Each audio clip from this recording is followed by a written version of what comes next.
Hi guys, we are going to continue with the chocolate touch. So we finished up chapter 6 and we're going to be starting chapter 7 today. Chapter 7 again is pretty short and there's not a lot that really happens in there. So you'll see when I ask your questions today, I decided to do some review questions. So questions that I thought were important for you to be ready for the end of the book when we take the AR test. So 7 questions, 7 chapters. So that's what the review is going to look like. All right, so today we're going to read through the Chocolate Touch, Chapter 7. All right, boys and girls, Miss Plimsoll said, it's almost time for lunch. Clear up your things. Paint pots securely closed, brushes washed, paintings unpinned and laid out to dry, drawing boards stacked against the wall. Ah, there's the bell. Front row first, Timothy leading, then Robin. In single file, go. John alone walked slowly in the throng, hurrying along the corridors to the school cafeteria. The school was proud of the cafeteria and the food served in it. The room was spacious and bright, with windows all the way along one side overlooking the playground and the playing fields beyond. The opposite side was wholly taken up by the shiny silver service counter. Several boys and girls were already settled at tables by the time John took his place in the line. Enviously, John noticed a boy at a nearby table suck at straws dipped in a milk bottle that was dull with frost. John could imagine the refreshing taste of cold, creamy milk. At another table, a group of girls were eating fat red cherries. John could almost feel the firm fruit on his tongue and the pleasure of biting through the tart, juicy pulp. The cherries must taste good. They must be thirst-quenching. John unhappily took a tray from the pile and slid it along the rails in front of the top of the counter. He put a paper napkin, a glass, and a gleaming spoon, a knife, and a fork on the tray. It seemed hardly worth the while, but he felt that he might as well try the food and drink. Perhaps if I eat a different way, without letting anything touch my lips, he muttered, my lunch won't all change to chocolate. He was not very hopeful.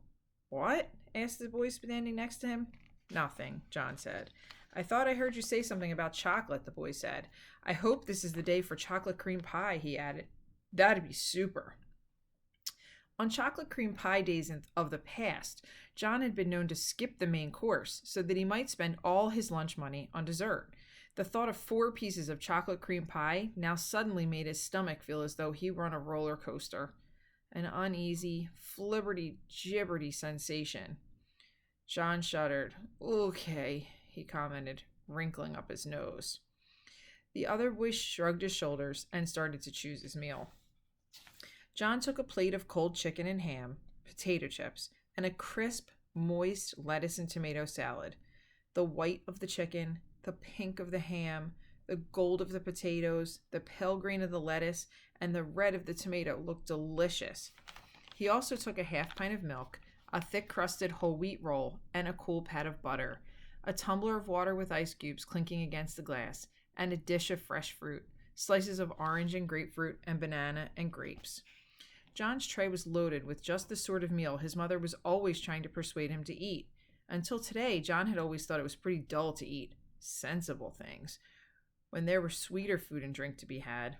Today, however, the sensible things looked most appetizing, and his mouth began to water in its new, sticky way. John paid for the lunch with the money his mother had given him, went to an empty table, and sat down. So here's John with his lunch. His fingers trembled slightly with eagerness. He cut a slice of lettuce. His fork went through the leaves with a promising crunch. He stuck the prongs of the fork into a mouse-sized piece of lettuce and carefully inserted it into his mouth. The lettuce didn't touch his wide-stretched lips. John's teeth came together in crisp layers of sweet chocolate. He took a small piece of potato chip, tilted back his head until he was looking straight up at the ceiling, and dropped the morsel straight down his throat. He felt it go down, a sharp fragment of sweet chocolate. He tried the milk, the ice water, the fruit. Every solid and liquid that he sampled was transformed as soon as it entered his mouth. Then he became aware of a shocking novelty that he hadn't noticed at breakfast. At the rim of each glass, there was a small semicircle of opaque brown. The bowl of his spoon and the prongs of his fork had become brown. As John watched, horrified, The areas of magic chocolate slowly spread until at last the glasses and the cutlery were all solid chocolate. The trouble was unquestionably growing worse. John's scalp tightened with fear. What am I going to do? He asked himself miserably. Oh dear, what is going to happen to me? Leaving his tray of chocolate food and drink and utensils, John stumbled away from the cafeteria and out to the playground. And that's the end of chapter 7. So again, there's review questions for you to answer.